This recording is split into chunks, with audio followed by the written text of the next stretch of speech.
UDF ഉപേക്ഷിച്ചു പോയ പല പദ്ധതികളും ഏറ്റെടുത്ത് നടപ്പിലാക്കിയതിന് ഏറ്റവും നല്ല എക്സാമ്പിൾ അല്ലേ ദേശീയപാത വികസനം നമ്പർ 1, നമ്പർ 2 ഗെയിൽ പദ്ധതി, number 3 Edamon Kochi power highway, ഇനി കൊച്ചി ബംഗളൂർ ഇടനാഴി, വ്യവസായ ഇടനാഴി, IT corridor, Puthuvypeen LPG terminal ഉപേക്ഷിച്ചു പോയ പദ്ധതിയല്ലേ, ആ പദ്ധതി വീണ്ടും ഏറ്റെടുത്ത് നടപ്പാക്കുകയല്ലേ.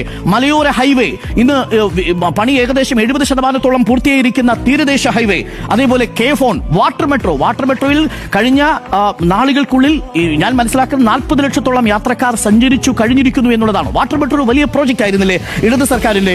ഇതൊക്കെ നമ്മുടെ മുന്നിലുണ്ട്. അപ്പോൾ അടിസ്ഥാന സൗകര്യ വികസനത്തിലും കേരളം വലിയ മാതൃകയായി മാറുന്നു എന്നുള്ളതാണ്. 17 ഹൈവേ പ്രോജക്റ്റുകളാണ് ഇപ്പോൾ ഇംപ്ലിമെന്റ് ചെയ്ത് നടപ്പിലാക്കപ്പെടാൻ പോകുന്നത്. അതിൽ കേരളമോ മറ്റു സംസ്ഥാനങ്ങൾക്കില്ലാത്ത വിധം കേരളത്തിന് സ്ഥലമേറ്റെടുക്കുന്നതിൽ 25% അധികമായിട്ട് പിഴയിട്ടു ഈ കേന്ദ്ര സർക്കാർ.